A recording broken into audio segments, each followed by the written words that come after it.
ও মুসলমান আল্লাহর গোলাম, আল্লাহ তাআলা বলেন আম হাসিবতা আন্না আসহাবাল কাহফি ওয়ার রাকিম কানু মিন আয়াতিনা আজাবা। আল্লাহ তাআলা নবীকে বলেন আম হাসিবতা, আপনি কি মনে করেন, আপনি কি ধারণা করেন যে আসহাবে কাহাফ এবং আসহাবে রকিম আমার নিদর্শনের বলে ভিতরে আশ্চর্য? আশ্চর্য নয় কি? নবীকে লোক করে বলতেছেন ওগো মায়ের নবী, আসহাবে কাহাফ এবং আসহাবে রহিম এইগুলো হচ্ছে আল্লাহর আশ্চর্য একটি নিদর্শন। কথা বলেন ঠিক কিনা? আসহাবে কাহাফের ইতিহাস আল্লাহ তাআলা কুরআনুল কারীমের ভিতরে বিস্তারিতভাবে উল্লেখ করেছেন। মুফাসসিরিনে কেরামগণ তাফসীরের কিতাবের ভিতরে উল্লেখ করেছেন। মুফাসসিরিনে কেরামগণ বলেন ওই তৎকালীন জামানায় রোম সাম্রাজ্য ছিল। সেই রোম সাম্রাজ্যে একজন বাদশা ছিল, নাম হলো দাকিয়ানুস। সবাই বলেন তো দেখি, নামটা হলো দাকিয়ানুস।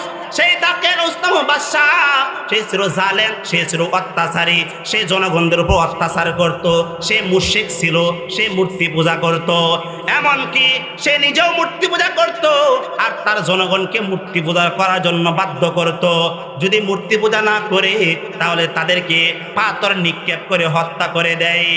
তখন ওই দাকিয়ানুস নামক বাদশা যখন তার রাজ দরবারে 7 জন যুবককে ডাকলো, যেই 7 জন যুবকের ব্যাপারে এই কথা প্রচার হয়েছে যে তারা ঈমান এনেছে, তারা মূর্তি পূজা করবে না, তারা লাত মাতের পূজা করবে না।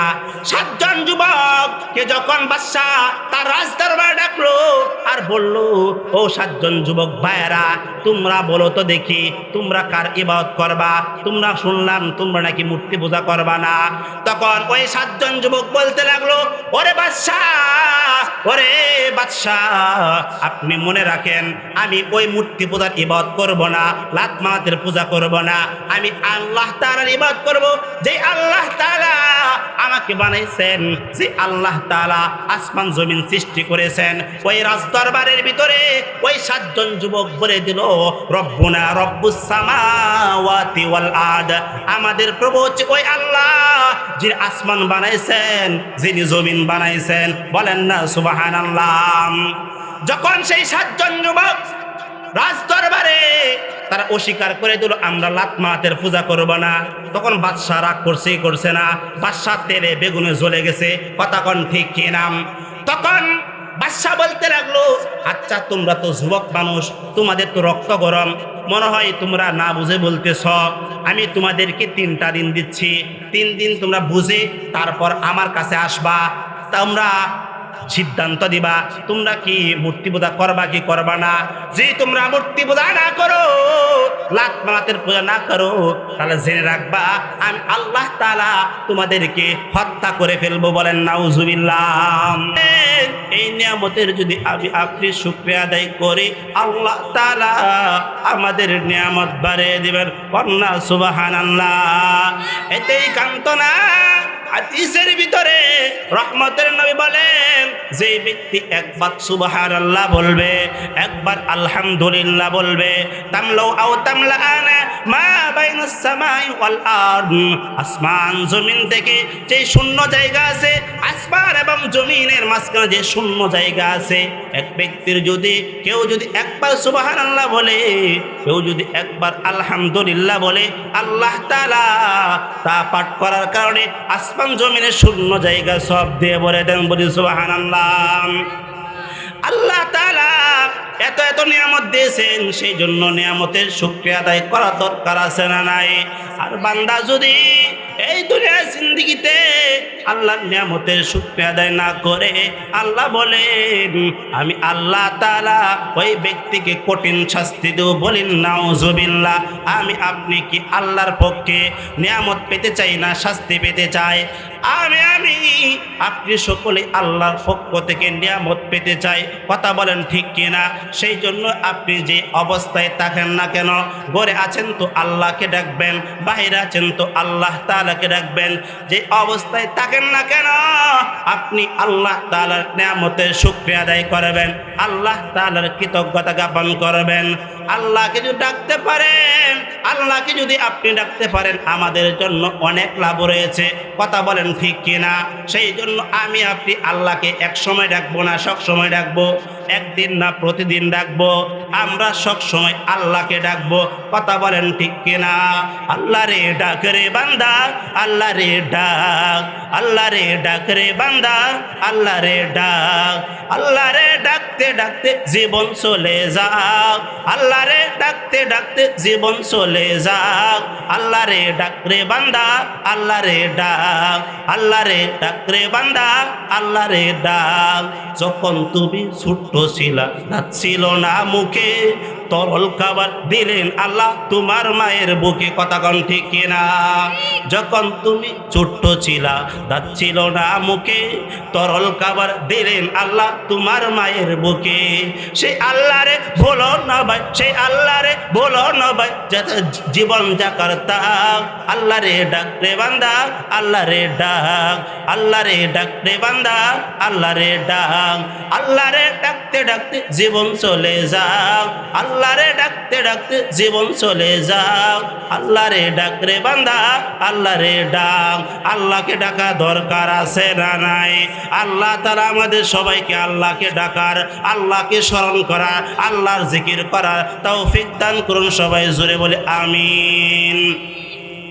আমি আপনাদের সামনে পবিত্র কালামুল্লাহ শরীফ থেকে সূরাতুল কাহাফ থেকে সূরা কাহাফ পাঠ করার অনেক ফজিলত রয়েছে। কথাক্ষণ ঠিক কিনা?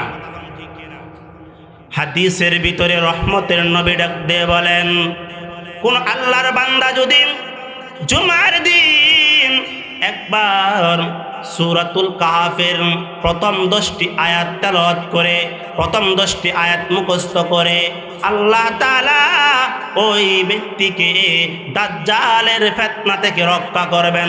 জোরে বলি সুবহানাল্লাহ। এমন একটা সময় আসবে, এমন একটা জামানা আসবে, যে জামানায় মানুষগুলো দাজ্জালের ফিতনায় পড়ে যাবে। ওই দাজ্জালের ফিতনায় কিন্তু ঈমান রাখা কঠিন হইয়া যাইব, ঈমান রাখা যাবে না। সেই সময় যদি আপনি পূর্বে যদি সূরা কাহাফের আমল আপনার থাকে, তাহলে আল্লাহ তাআলা আপনাকে আমাকে দাজ্জালের ফিতনা থেকে রক্ষা করবেন। বলি সুবহানাল্লাহ। এতেই কান্ত না, মদিনার নবী ডাকতে কয়, যে ব্যক্তি সূরা কাহাফ জুমআর দিন পাঠ করবে, এক জুমআ থেকে অপর জুমআ পর্যন্ত, ওই ব্যক্তির জন্য নূর হবে। বলেন সুবহানাল্লাহ। এতেই কান্ত না, রহমতের নবী বলেন, 2 জুম্মার মাঝখানে যদি বান্দার কোনো সগীরা গুনাহ হইয়া যায়, আল্লাহ তাআলা ওই ব্যক্তির গুনাহগুলোকে মাফ করে দিবেন। আওয়াজ দিয়ে কন্যা সুবহানাল্লাহ।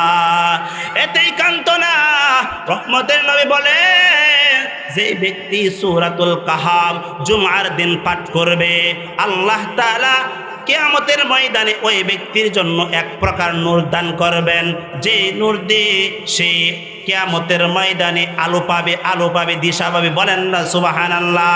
সেই জন্যই আমাদের সূরা কাহাফ পাঠ করা দরকার আছে না নাই? রহমতের নবী বলেন, যেই ঘরের ভিতরে একবার সূরাতুল কাহাফ রাত্রিবেলায় পাঠ করবে, কোনো ব্যক্তি যদি রাত্রিবেলায় সূরা কাহাফ পাঠ করে, ওই ব্যক্তির ঘরে শয়তান প্রবেশ করতে পারে না। বলেন না সুবহানাল্লাহ। ওই ঘরের ভিতরে শয়তান প্রবেশ করতে পারবে না যে ঘরে সূরাতুল কাহাফের আমল হয়। সেই জন্য আমি আপনি সবাই সূরাতুল কাহাফের আমল করতে রাজি আছি না নাই? আল্লাহ সবাইকে কবুল করুন।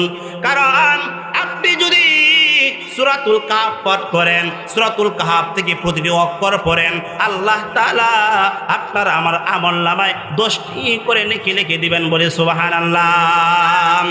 হাদিসের ভিতরে রহমতের নবী বলেন, মান ক্বারা হারফান মিন কিতাবিল্লাহ ফালাহু বিহি হাসানাতুন ওয়াল হাসানাতু বিআশরি আমসালিহা। রহমতের নবী বলেন, যেই ব্যক্তি কোরআনুল কারীম থেকে একটি মাত্র হরফ পাঠ করবে, একটি অক্ষর পাঠ করবে, ওই ব্যক্তির আমলনামায় আল্লাহ তাআলা 10টি রেখে লিখে দিবেন। বলি সুবহানাল্লাহ।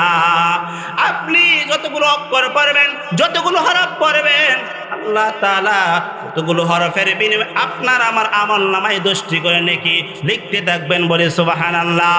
সেই জন্য সূরা কাহফ পাঠ করা দরকার আছে না নাই? আল্লাহ তাআলা যেন আমাদের সবাইকে সূরাতুল কাহফ পাঠ করা তৌফিক দান করুন। সবাই বলি আমিন। ও মুসলমান, আল্লাহর গোলাম, আল্লাহ তাআলা সূরাতুল কাহফ নাজিল করেছেন। এর একটা প্রেক্ষাপট আছে, এর একটা কারণ আছে, যেটাকে আরবিতে বলা হয় শানে নজুল। আল্লাহ তাআলা সূরা কাহফ নাজিল করেছেন আব্দুল্লাহ ইবনে আব্বাস রাদিয়াল্লাহু তাআলা আনহু থেকে বর্ণিত। মক্কার কুরাইশরা যখন নবীজির উপর 40 বছর বয়সে নবুয়ত পাইল, তখন মক্কার কুরাইশ গোত্রের লোকেরা, মক্কার মুশরিকেরা নবীকে তারা নবী হিসাবে মানতে রাজি হয় না। তাই মক্কার কুরাইশরা দুইজন ব্যক্তিকে, নজর ইবনে হারেস এবং উকবা ইবনে আবি মুঈত, এই দুইজন ব্যক্তিকে তারা মদিনায় প্রেরণ করলো। মদিনার ইহুদিদের কাছে তারা প্রেরণ করলো, কারণ মদিনার ইহুদিরা জ্ঞানী ছিল, তারা আলেম ছিল।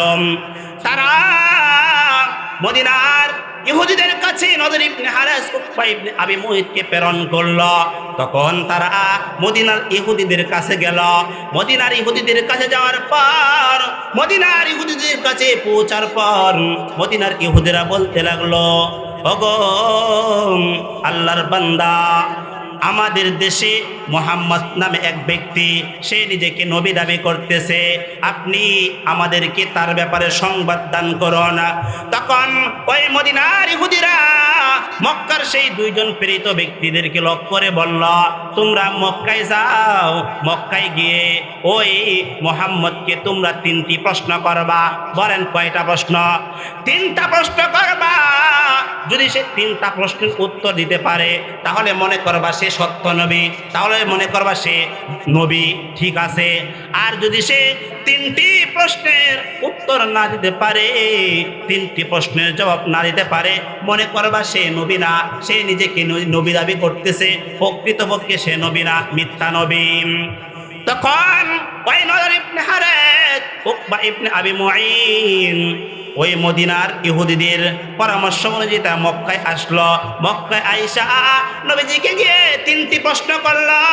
নবীজিকে গিয়ে 3টি প্রশ্ন করলো, ওগো মায়ের নবী, আপনি যে নিজেকে নবী দাবি করতেছেন, আপনি যে নিজেকে রিসালাতের দায়িত্ব দাবি করতেছেন, আপনি কে আমরা 3টা প্রশ্ন করব। যদি আপনি 3টি প্রশ্নের উত্তর দিতে পারেন, আমরা মনে করব, আমরা বুঝবো যে তুমি সত্য নবী। তখন সেই নজর ইবনে হারেস, উকবা ইবনে আবি মুঈত নবীকে 3টা প্রশ্ন করলো। 1 নম্বর প্রশ্ন করলো, আসহাবে কাফ কারা? ওই সমস্ত যুবক কারা যে সমস্ত যুবকেরা জালেম বাদশাহের ভয়ে আত্মগোপন করেছিল। আর 2 নম্বর প্রশ্ন করেছিল, জুলকারনাইন ব্যক্তিকে, যে ব্যক্তি পূর্ব থেকে পশ্চিম, উত্তর থেকে দক্ষিণ, সর্ব পৃথিবী যে ব্যক্তি ভ্রমণ করেছেন, ওই ব্যক্তিকে। আর 3 নম্বর প্রশ্ন করলেন, 3 নম্বর প্রশ্ন করল, রূহ কি? রূহ কোন জিনিস? রূহ কোন বস্তুর নাম? যখন এই 3টা প্রশ্ন করল, রহমতের নবী ওই 2 ব্যক্তিকে লক্ষ্য করে বলল, তোমরা আগামীকালকে আমার কাছে আসবা। আগামীকালকে আমার কাছে আসলে আমি তোমাদেরকে সেই 3টি প্রশ্নের উত্তর দিয়ে দিব। কারণ নবীজির যারা ছিল, নবীজির কাছে আল্লাহ তাআলা জিবরাইল আলাইহিস সালাতু ওয়াস সালাম ওহী নিয়ে আসে। সেই জন্যই নবীজি বলছেন, আপনারা আগামীকালকে আসবেন, আমি সেই 3টি প্রশ্নের উত্তর দিয়ে দিব। কিন্তু নবীজি ইনশাআল্লাহ ভুলে গিয়েছিলেন, ইনশাআল্লাহ ওনার জেহনের ভিতরে ছিল না। তাই আল্লাহ তাআলা সেই মক্কার সেই 2জন ব্যক্তি পরের দিন আসলো। পরের দিন এসে নবীকে বলল, আপনি সেই 3টি প্রশ্নের উত্তর দিন, কিন্তু নবীজি উত্তর দিতে পারেন না। আল্লাহ তাআলা ওহী নাজিল করেন না, জিবরাইল আলাইহিস সালাতু ওয়াস সালাম ওহী নিয়ে আসেন না। এইভাবে একটা না দুইটা না 15টা দিন অতিবাহিত হইল। 15 দিন অতিবাহিত হয়ে যাওয়ার পর আল্লাহ তাআলা জিবরাইল আলাইহিস সালাতু ওয়াস সালামের মাধ্যমে সূরাতুল কাহফ নাজিল করে 2টি প্রশ্নের উত্তর দিয়েছেন। আর একটি প্রশ্নের উত্তর সূরা বনী ইসরাঈলের ভিতরে আল্লাহ তাআলা উল্লেখ করেছেন, বলি সুবহানাল্লাহ। সেই জন্য আমার আপনার এই দুনিয়ার জিন্দেগিতে আমরা ভবিষ্যতের ক্ষেত্রে, আগামীকালের ক্ষেত্রে আমরা ইনশাআল্লাহ বলবো। কারণ নবীজি ইনশাআল্লাহ ভুলে যাওয়ার কারণে, ইনশাআল্লাহ না বলার কারণে 15 দিন ওহী আসে নাই, 15 দিন দেরি হয়েছে। যার জন্য মক্কার কাফেরেরা নবীজিকে তারা বিভিন্ন ভাষায় গালিগালাজ করেছে, নবীকে নিয়ে ঠাট্টা মশকরা করেছে। সেই জন্য আমি আপনি ভালো কাজের ক্ষেত্রে আগামীকাল কোনো কাজ করব, আগামীকাল কোনো বাইরে দাওয়াত খাবো, আমরা ইনশাআল্লাহ বলবো। ইনশাআল্লাহ আগামীকালকে দাওয়াতটা রক্ষা করব। ইনশাআল্লাহ আগামীকাল যদি আল্লাহ তাআলা হায়াত দারাজ করেন আমি সেই আমলটা করব। ইনশাআল্লাহ আমি নামাজ পড়ব। এই আমলটা আমাদের করা দরকার আছে না নাই? সেই জন্যই আল্লাহ তাআলা সেই সূরা কাফের ভিতরে সূরা কাফ নাযিল করে দিয়ে সেই মক্কার কাফেরদের উত্তর দিয়েছেন। কথা বলেন ঠিক কিনা? ও মুসলমান আল্লাহর গোলাম, আল্লাহ তাআলা বলেন, আম হাসিবতা আন্না আসহাবাল কাহফি ওয়ার রাকিম কানু মিন আয়াতিনা আজাবা।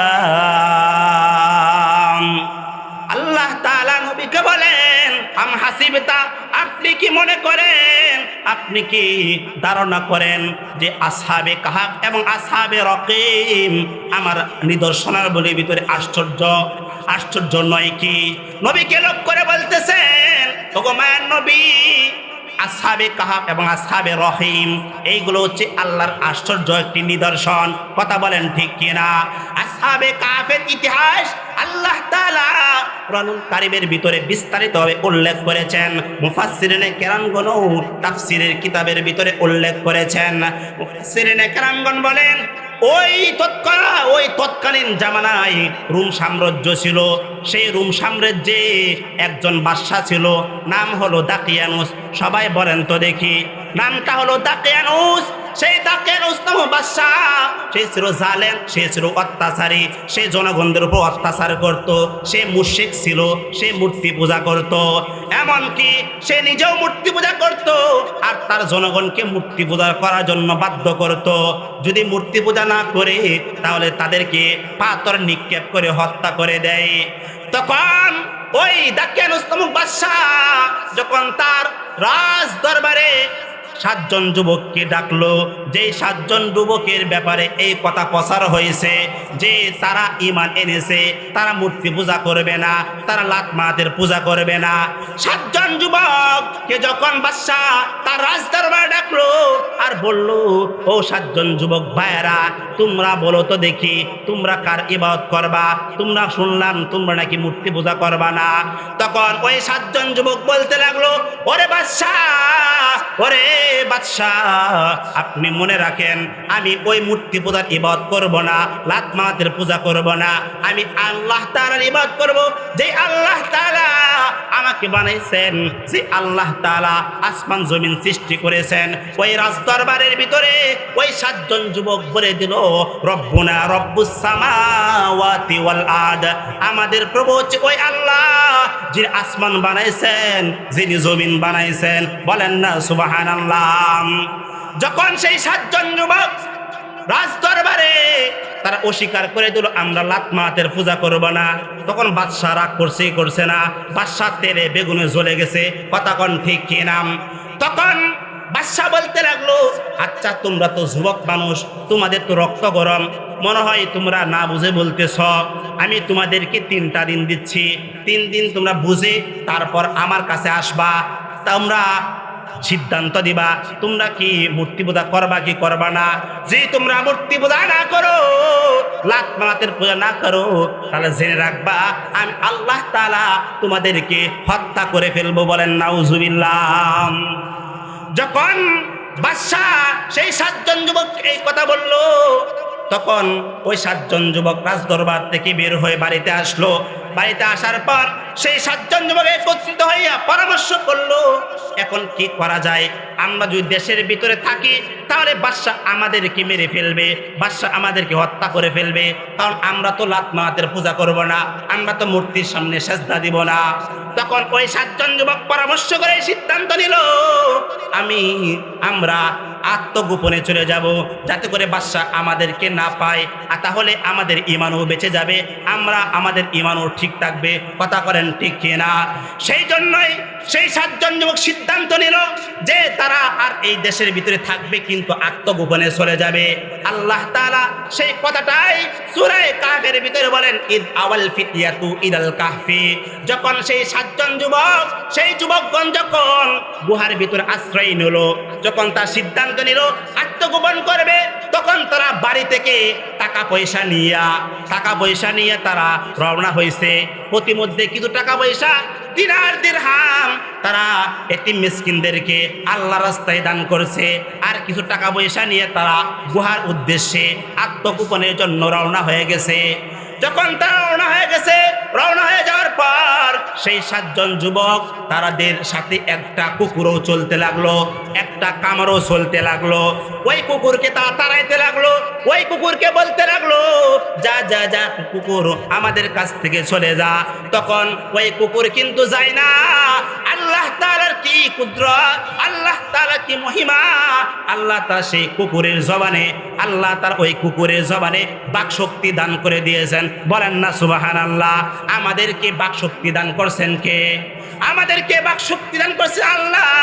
ওই আল্লাহ তাআলাই সেই কুকুরের জবান জারি করে দিয়েছেন। ওই কুকুর বলতে লাগলো, ও যুবক ভাই, আপনারা আমাকে ভয় করবেন না, আমি আল্লাহর বন্ধুদেরকে ভালোবাসি, আমি আল্লাহর বন্ধুদের সঙ্গে আছি, যারা তাওহীদে স্বীকার করে এক আল্লাহর ইবাদত করে, আমি তাদের সঙ্গে আছি। তোমরা আমাকে ভয় করবে না, আমি তোমাদেরকে পাহারা দিব, আমি তোমাদেরকে পাহারায় নিয়োজিত থাকবো। যখন এই কথা বললো, তখন এই কথা বলার পর ওই 7 জন যুবক বুঝতে পারলো এই কুকুরটা ভালো, এই কুকুরটা নেককার। কথা কোন ঠিক কিনা? সে তো ভালো কথাই বলছে। এই কথা বলার পর সেই কুকুর তাদের সঙ্গে চলতে লাগলো। আরেকজন সঙ্গে ছিল কামার। ওই ব্যক্তিও বলতে লাগলো, তোমরা আমাকে তাড়াইও না, কারণ আমি সামনে একটা পাহাড় আছে, ওই পাহাড়ে একটা বড় গুহা আছে, ওই গুহা আমি সন্ধান দিতে পারবো। তখন ওই ব্যক্তি যখন এই কথা বললো, ওই ব্যক্তিও চলতে লাগলো। যখন তারা পাহাড়ে গেল, পাহাড়ে যাওয়ার পর তারা গুহার ভিতরে আশ্রয় নিল। গুহার ভিতরে তারা আশ্রয় নেওয়ার পর তখন ওই দিক দিয়া বাদশাহ হুকুম জারি করে দিল, ওই 7 জন যুবক কারা?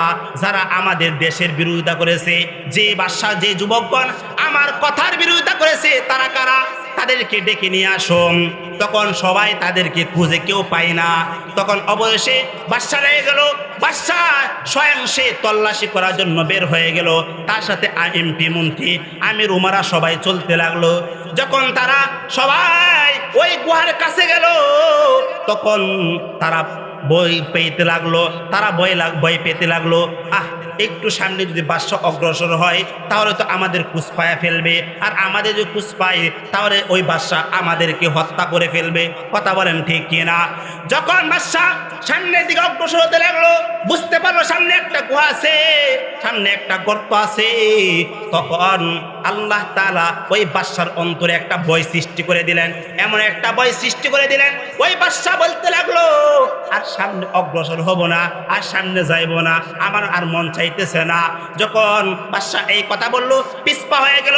পিছপা হয়ে যাওয়ার পর তখন তার আমির উমারা, এমপি মন্ত্রী যারা আছে, তার সঙ্গে যারা গেছিল, তখন তাদেরকে হুকুম করলো, তাদেরকে বলল, তোমরা এই যে সামনে যে গুহাটা আছে, যেখানে আমি যাইতে পারি নাই, আমার ভয় সৃষ্টি হয়েছিল, তোমরা সেই গুহাটাকে মাটি দিয়ে তোমরা ডেকে দাও, মাটি দিয়ে সেই মুখটা বন্ধ করে দাও, যাতে করে যদি তারা সেই গুহার ভিতরে থাকে তাহলে তারা মারা যাবে।